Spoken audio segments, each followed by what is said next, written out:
And for more on this, I am joined by retired four-star General Jack Keane. Thank you so much for being here, sir. You're the chairman of the Institute for the Study of War, and, of course, you're a Fox News military analyst. So when you look at this situation, if you could explain to the viewers, why were we in Niger in the first place? Why did we have Green Berets in that area? Well, we're actually in much of North Africa, to be quite frank about it, because of the absolute spread of radical Islam. It is a global jihad now operating in most every continent, and its expansion concerns all of us. And what we try to do here is train and assist the local indigenous forces in about 6 to 8 countries there so they can deal with the growing extremism themselves. So we provide assistance to them.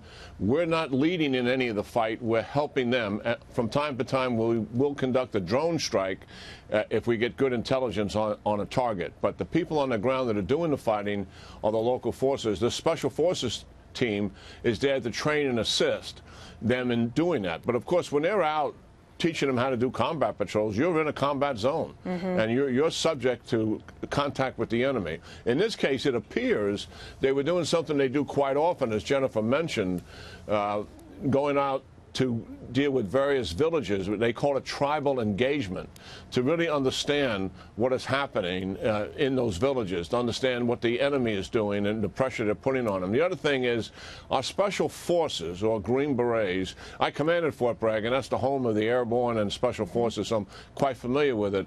What they do, there are primary trainers in different regions of the world of other military forces. They learn the language, they understand the culture, they live close to the people. They're used to being in a small group as opposed to large formations, and they're very adaptive to the culture, and they're an absolute force multiplier for us. But I think, Dana, what's really bothering the Pentagon, and certainly my dear friend John McCain there, is why was this group so exposed? Right. And it appears unnecessarily exposed. And I think, and we got to give the Pentagon a little bit of time to get to the bottom of it. I mean, This is a firefight that took place an ocean away.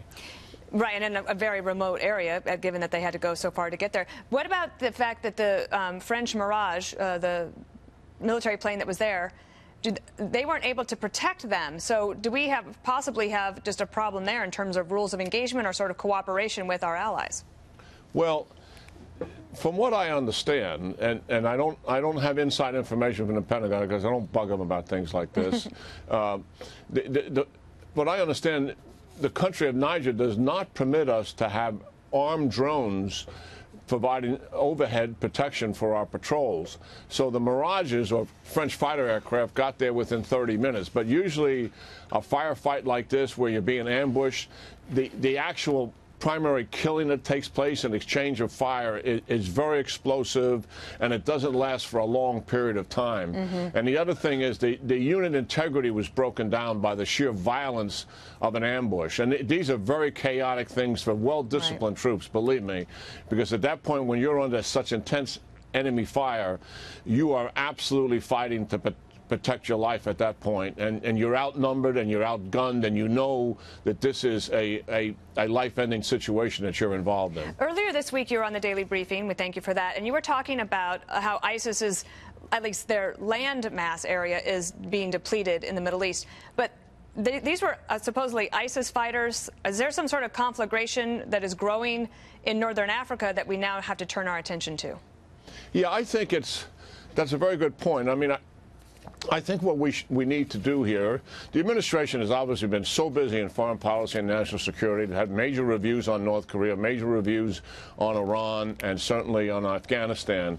They need to do a strategic review here, because what essentially we're doing, Dana, is we're executing Obama's policy in North Africa, as I just tried to explain it, the counter-extremism, radical Islam, train and assist.